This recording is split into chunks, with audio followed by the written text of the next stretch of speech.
Ni saa 12:30 Afrika ya Kati, 1:30 jioni Afrika Mashariki. Hujambo popote ulipo Afrika na kote duniani. Hii ni idhaa ya Kiswahili ya Afrika, sauti ya Mwafrika. Haya ni matangazo yanayoangazia matukio muhimu barani. Tumekuandalia taarifa mbalimbali ikiwemo sanaa, uongozi, afya, teknolojia, spoti, bila kusahau mazingira. Jina langu ni Anne Ngugi. Andamana nasi kwenye ukurasa wetu wa Facebook, YouTube, X na TikTok. Tafuta idhaa ya Kiswahili ya Afrika. Karibu mpenzi msikilizaji, tuandamane. Basi kwa wasikilizaji wetu wa Kenya, hasa katika mwambao wa pwani na viunga vyake, mnaweza sasa kutusikiliza kupitia redio Kaya ambayo inasikika kupitia 93.1 FM hapo jiji kuu la Mombasa. Pia inasikika hapo Kwale, Kilifi, Taita Taveta na Lamu.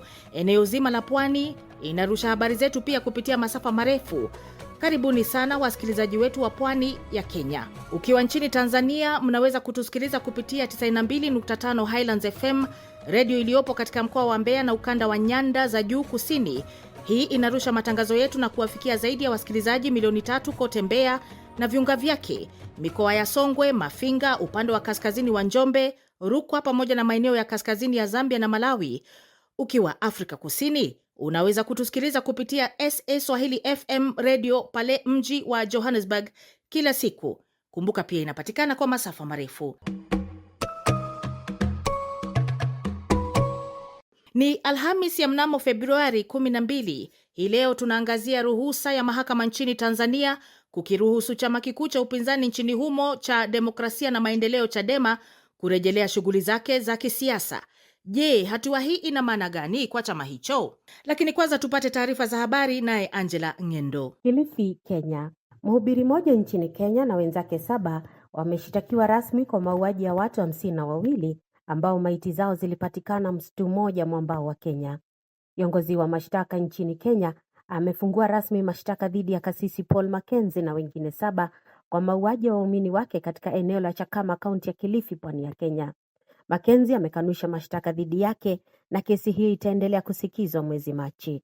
Awali kasisi huyo alishtakiwa kwa makosa ugaidi na mauaji baada ya maiti za watu kupatikana ndani ya msitu wa Shakahola. Tukio hili lilitajwa kama ukatili mbaya zaidi kufanyika Afrika Mashariki katika miaka ya karibuni kutokana na itikadi kali za kidini. Wapasuaji wa maiti ulipata raia wengi ambao walikuwa waumini wa dhehebu la Mackenzie la Good News International walikufa njaa, kunyongwa na baadhi wakachapwa hadi wakapoteza maisha. Endesha mashtaka wamemtuhumu Mackenzie kwa kuwalazimisha waumini wake wakiwemo watoto kufanya mfungo kwa kipindi kirefu ambapo baadhi walifariki dunia. Thomas na Madagascar. Takriban watu 30 wamekufa baada ya kimbunga kupiga kisiwa cha Madagascar. Kimbunga Gezani imepiga eneo hilo usiku wa kuamkia leo na kuathiri vibaya mji wa pwani wa Toamasina. Makazi yameporomoka na mji mzima umezama kwenye maji ya mafuriko. Idara ya hali ya hewa Madagascar inasema maeneo mengi hayana umeme, barabara zimeharibika kabisa na kutishia kuvuruga shughuli za kuokoa raia waliokwama kwenye mafuriko. 75% ya mji wa Toamasina umeharibika kabisa. Nyumba zilizosalia hazina paa baada ya kung'olewa na kimbunga Gezani.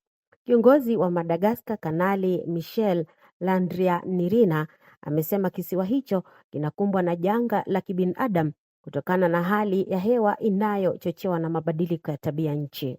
Cape Town, Afrika Kusini. Chanjo ya kuzuia ugonjwa wa kipindupindu imeanza kutumika tena baada ya kusimamishwa kwa zaidi ya miaka 4. Taarifa pamoja kutoka mji wa Pretoria iliyotolewa na maafisa wa shirika la afya duniani pamoja na washirika wao wa kimataifa wa shirika la chanjo Gavi wanasema chanjo hiyo inayotolewa kwa mdomo imesaidia kupunguza visa milioni 70 duniani, vingi kutoka bara Afrika.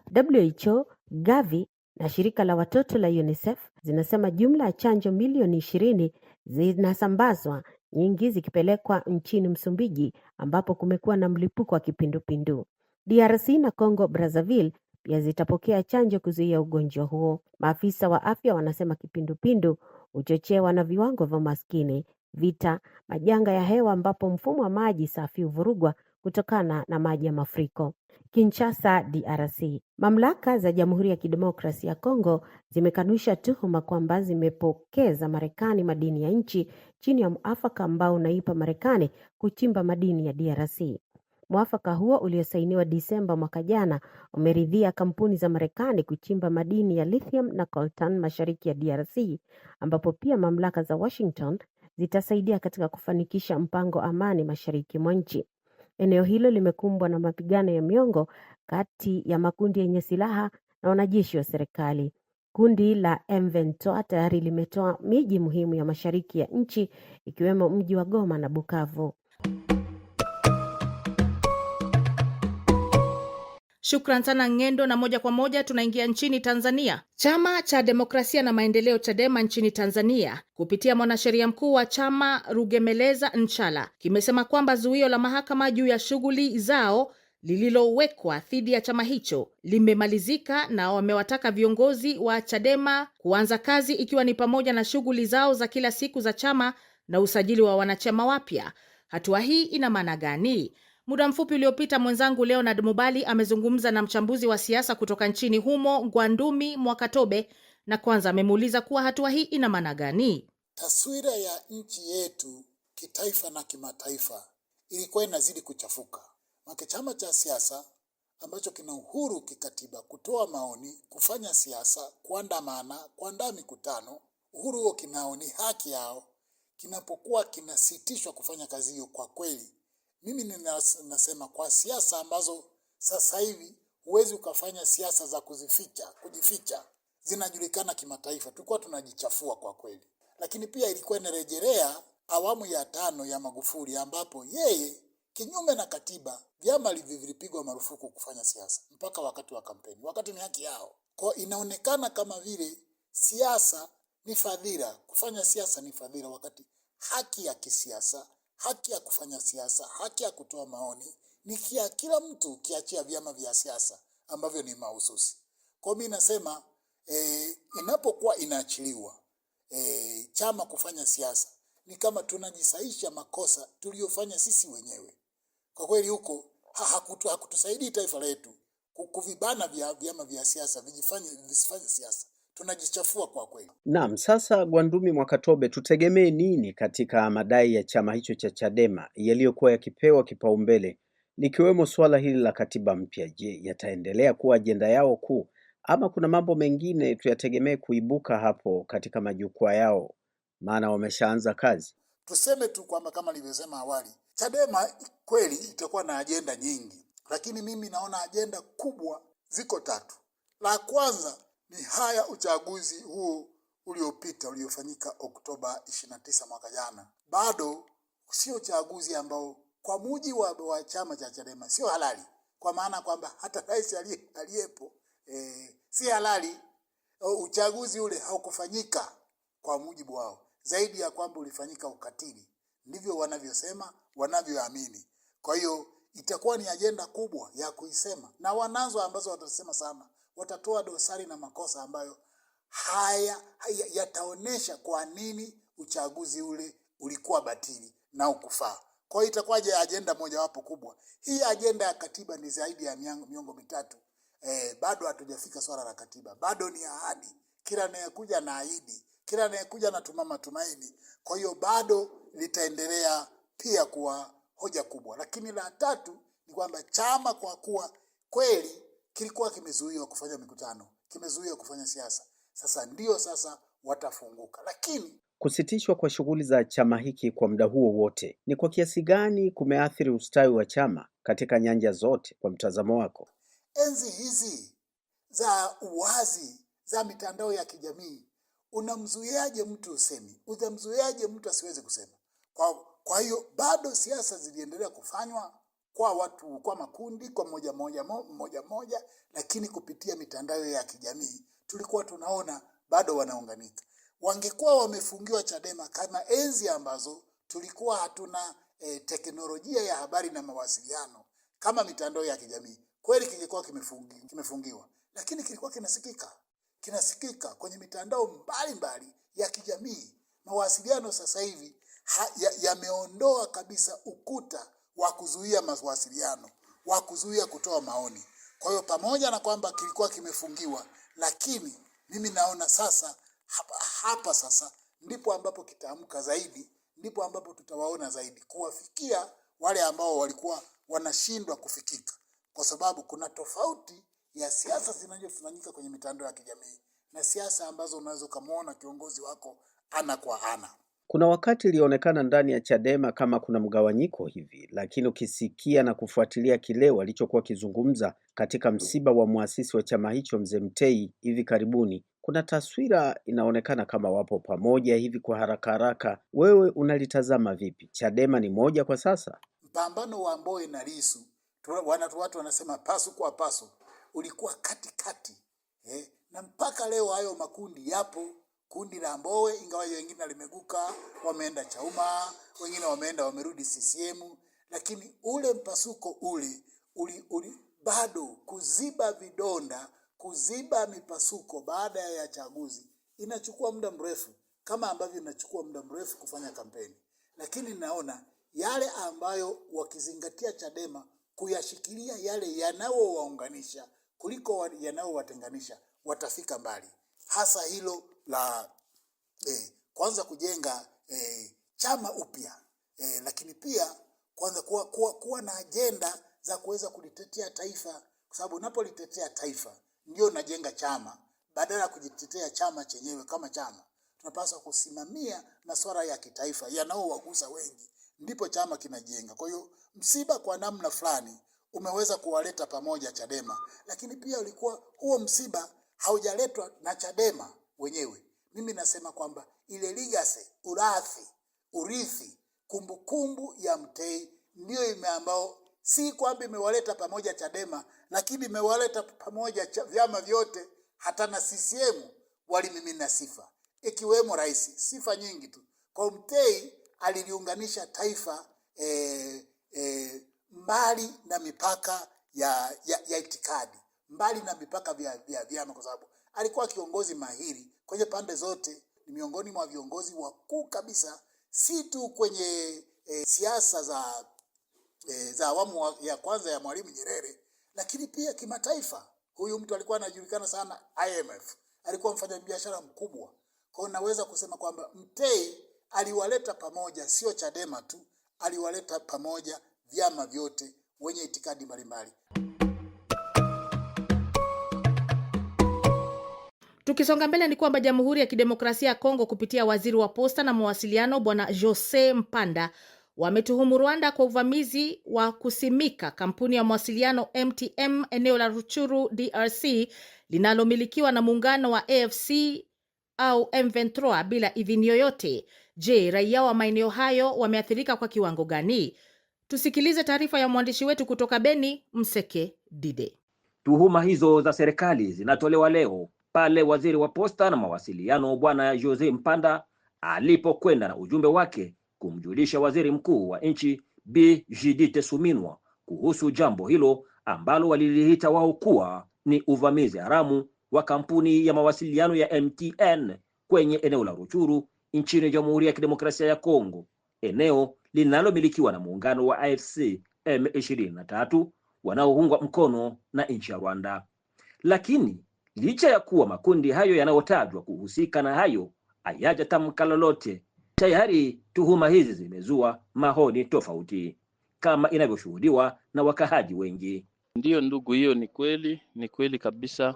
Imepita karibu wiki mbili na tangu Kilimanyoka hadi Katondi hakuna mawasiliano kuhusu Vodacom, kuhusu Airtel, kuhusu Orange.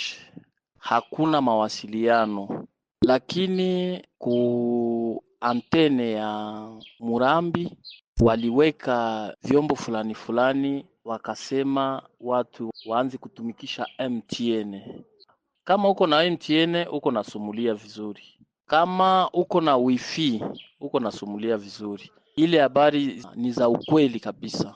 Ruchuru hakuna mawasiliano isipokuwa MTN, ile ni kweli kabisa. Nashukuru radio ya Sauti ya Mwafrika kutufikia hapa Baraka na kuisikia kwa usalama kabisa kupitia Radio Kivu. Tatizo kubwa ambayo tunayo sisi katika jiji la Baraka, tarafani Fizi, mkoa wa Kivu Kusini. Hapa sisi tunateseka sana kufuatana na tatizo ya network. Nadhani nyinyi wote watangazaji munaelewa kama Kivu ya Kusini inapata network nzuri kupitia mtambo ambao upo katika Kivu Kaskazini wa Goma. Hivi tulifika hatua kufanya Jumatatu kuelekea mwezi mzima. Kwa maoni yangu mimi, tatizo ni mtandao ambao tunatumikisha zaidi na ngome ya mitandao ambayo inatunywesha sisi huku kwetu Kivu Kusini, mtandao wa Goma. Sasa mtandao wa Goma una matatizo makubwa. Bwana Eme Mukandambusa ni mmoja wa wazee wa Ruchuru anayeishi uhamishoni. Kwa sasa akiwa mwenye kufuatilia kwa ukaribu hali ya eneo lake, alikuwa na haja ya kusema. Hii ni bongo, hakuna antene yenye Rwanda ilitia Ruchuru. Watu wanafuatia njo rezo, bisi walikata rezo yabo inachitupa sasa sana. Njo mweko na simu ya MTN mwanda Kampala anaitia anapata rezo. Dirke Ventura ilitia rezo yabo, hapana, ni bongo. Mwenye anapana ile information anadanganya, ilikuwa ni biz. La connexion a été coupée à Ruchuru. Masisi na mafilage zingine à l'exception ya Goma na Bukavu tu zile vile mbili me zone yote sio occupation connection internet ilikata. Na bako banda tafuta ndio rezo haisime ile zone rezo shakamata hapana. Kuko fasi kwenye rezo ya Uganda iko na kamata. Na njoo kwenye watu wanaprofite kwenda recupérer rezo ya internet. Kutokana na hayo yote, kinachofahamika ni wazi network ya internet siku hizi ya kwenda kwa mwendo wa kobe na kinyonga, ikiwa chachato. Hebu tu yahachie majira muda. Msekedide, Idhaa ya Kiswahili ya Afrika, Sauti ya Afrika, Beni. Tukisonga mbele ni kwamba serikali ya Kenya imetangaza kuwa haitaruhusu matumizi ya sarafu zake za noti kutumika kwa maadhimisho ya siku ya wapendanao maarufu kama Valentine au Valentino. Kupitia taarifa za Benki Kuu, serikali imesisitiza kuwa ni marufuku kutumia noti ya thamani yoyote kama mapambo ya maua ya Valentine kuwasilisha upendo. Hatua hiyo inajiri huku baadhi ya vijana wakijiandaa kwa kupamba maua zao kutumia sarafu, sio kwa ajili tu ya kuwasilisha upendo, bali pia kupamba mitandao na kuoneshana miondoko yao kwa hivi sasa. Mamlaka zimeonya kuwa yeyote atakayepatikana atachukuliwa hatua za kisheria, huku ikitoa wito kwa wananchi kutumia njia mbadala kufanya miamala na kusherekea siku hiyo kwa uwajibikaji. Na mpisha Gabriel Ingubu akizamia swala hilo. Valentine wangu, moyo wangu, kila pumzi inahitaji jina lako. Usikuwe vijana, sisi kama vijana yafaa tujue kwamba hii siku si tunaianza tu leo tarehe 14, bali ni upendo, ni kitu ambacho tunaweza tukajenga kuanzia mwanzo hadi ile siku ifike, ndio itakuwa ya kufana, na si kwa wapenzi tu, pia wazazi na wanajamii kwa ujumla. Siku ya wapendanao, mojawapo wa siku maarufu ulimwenguni kwa wapenzi kuzungumza lugha ya upendo kwa wale wanaowapenda. Tarehe 14 kila mwezi wa pili wa mwaka duniani kote huadhimisha siku hii kwa mavazi mekundu pamoja na maua. Maua ni ishara ya upendo, sio chanzo cha upendo. Kwa hiyo sioni kutengeneza maua ya Valentine na pesa.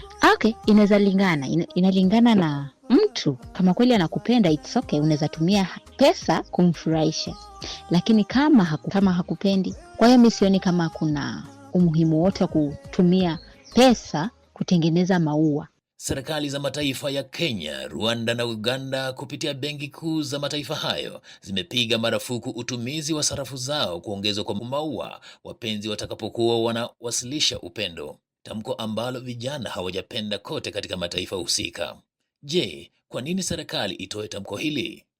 Daktari Patrick Owoche, mwadhiri mwandamizi na mkurugenzi wa masomo kwa njia ya mtandao na umilishi wa teknolojia katika chuo kikuu cha Kibabi magharibi mwa Kenya, anaeleza. Serikali ina wajibu mkubwa wa kulinda nembo zake kwa sababu zinawakilisha mamlaka ya dola, imani ya umma na utaifa.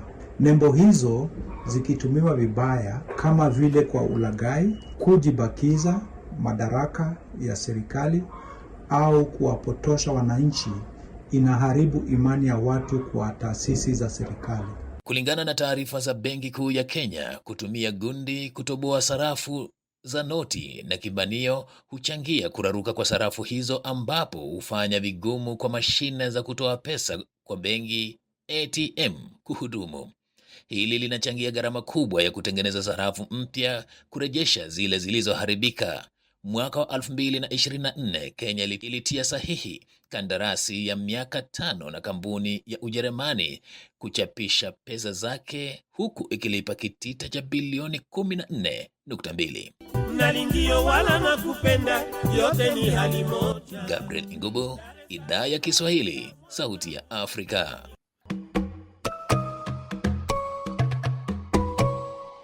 Ikiwa unajiunga nasi, hii ni Idhaa ya Kiswahili ya Afrika, Sauti ya Mwafrika. Jiunge nasi kwenye Facebook, TikTok na X. Tafuta Idhaa ya Kiswahili ya Afrika. Tunakukaribisha pia ujiunge, yani usubscribe na YouTube yetu ya Idhaa ya Kiswahili ya Afrika na kuwa huru kuchangia kwenye makala haya. Mimi ni Ann Ngugi. Sasa matangazo yetu yapo kwenye redio ya kijamii Kivu, Baraka Erseka 93.0 FM mashariki mwa DRC. Inasikika katika mji mzima wa Baraka na tarafa nzima ya Fizi. Pia inasikika kwenye baadhi ya mikoa ya nchi jirani za Burundi pamoja na baadhi ya maeneo katika tarafa ya Uvira. Fuatilia matangazo haya pia kwenye redio Rwanzururu RTR Beni. Hii ipo kwenye 93.5 FM ikihudumia maeneo ya Beni, Ituri, Lubero na viunga vyake, pamoja na kuwafikia wasikilizaji wa Bundibugyo, Kasese na Masaka nchini Uganda, na vilevile inapatikana kwa masafa marefu. Radio Maniema New City inarusha matangazo yetu kwa masafa ya 97.4 FM katika jiji la Kindu, ambao ndio mji mkuu wa jimbo la Maniema, Jamhuri ya Kidemokrasia ya Kongo, RDC. Wiki hii macho na masikio ya bara Afrika yanaelekezwa jijini Addis Ababa, Ethiopia, ambapo diplomasia ya hali ya juu inaendelea kushika kasi. Mawaziri wa mambo ya nje wa nchi wanachama Umoja wa Afrika wamekutana kuelekea mkutano wa 39 wa kawaida wa wakuu wa nchi na serikali. Mkutano unaotarajiwa kuweka dira ya bara katika kipindi hiki nyeti. Je, mkutano mwingine tu wa kawaida ama huu utakuwa wa manufaa kwa Waafrika? Wiki hii mji mkuu wa Ethiopia, Addis Ababa, kwa mara nyingine tena umekuwa kitovu cha diplomasia ya bara la Afrika, wakati mawaziri wa mambo ya nje wakikutana kuelekea mkutano wa 39 wa kawaida wa wakuu wa nchi na serikali wa Umoja wa Afrika. Kikao cha baraza la utendaji kilichofanyika ndani ya siku 2 zilizopita kimeweka msingi wa mkutano unaotarajiwa kuwa kihistoria katika kipindi nyeti kwa bara hili. Mawaziri hao walikutana kujadili ajenda na kutafakari kwa kina hali halisi zinazoikabili Afrika leo, kuanzia migogoro ya kiusalama hadi changamoto za kiuchumi pamoja na haja ya maendeleo endelevu. Miongoni mwa masuala yaliyopewa kipaumbele ni ajenda ya mwaka 2026 ya Umoja wa Afrika inayolenga kuhakikisha upatikanaji endelevu wa maji na mifumo salama ya usafi wa mazingira kama sehemu ya utekelezaji wa dira ya Afrika ya mwaka 2063. Usalama wa maji si tena suala la maendeleo pekee. Sasa ni jambo linalogusa uthabiti wa jamii, afya ya umma, uzalishaji wa kiuchumi na hata usalama wa kitaifa. Mabadiliko ya tabia nchi, ongezeko la watu na upungufu wa miundombinu vinaongeza shinikizo katika rasilimali za maji barani Afrika.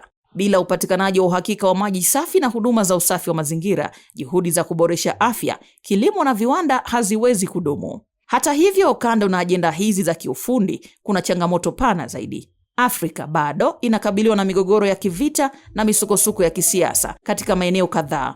Mgogoro unaoendelea Sudani, hali ya ukosefu wa usalama mashariki mwa Jamhuri ya Kidemokrasia ya Kongo, pamoja na changamoto za uthabiti katika eneo la Sahel na kwingineko, vinaendelea kugawanya jamii na kudhoofisha mshikamano wa kikanda. Migogoro hii hudhoofisha bajeti za kitaifa, husababisha mamilioni ya watu kuhama makazi yao, huvuruga biashara na kupunguza imani ya wananchi kwa taasisi za umma. Aidha, huchelewesha utekelezaji wa malengo ya dira ya Afrika ya mwaka 2063 inayolenga Afrika yenye amani, umoja na ustawi.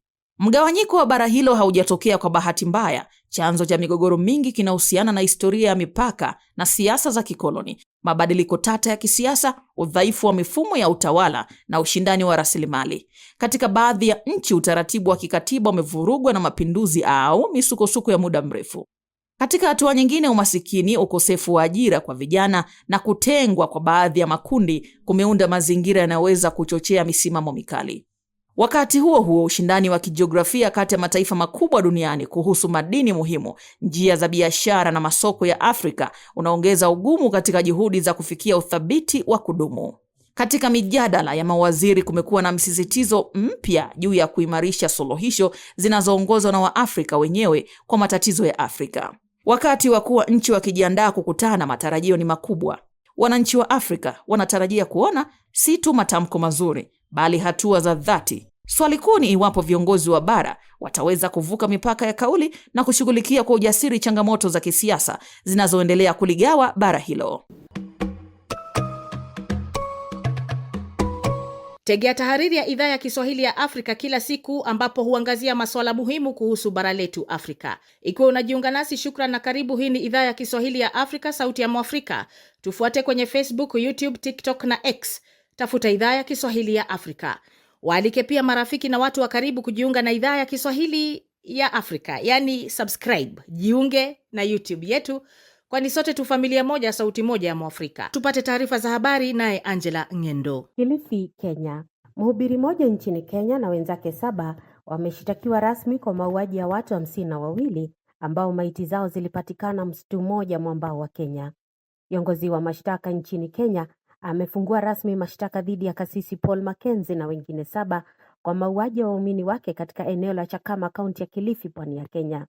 Mackenzie amekanusha mashtaka dhidi yake na kesi hiyo itaendelea kusikizwa mwezi Machi. Awali kasisi huyo alishtakiwa kwa makosa ugaidi na mauaji baada ya maiti za watu kupatikana ndani ya msitu wa Shakahola. Tukio hili lilitajwa kama ukatili mbaya zaidi kufanyika Afrika Mashariki katika miaka ya karibuni kutokana na itikadi kali za kidini. Wapasuaji wa maiti ulipata raia wengi ambao walikuwa waumini wa dhehebu la Mackenzie la Good News International walikufa njaa, kunyongwa na baadhi wakachapwa hadi wakapoteza maisha. Endesha mashtaka wamemtuhumu Mackenzie kwa kuwalazimisha waumini wake wakiwemo watoto kufanya mfungo kwa kipindi kirefu ambapo baadhi walifariki dunia. Toamasi na Madagascar. Takriban watu 30 wamekufa baada ya kimbunga kupiga kisiwa cha Madagascar.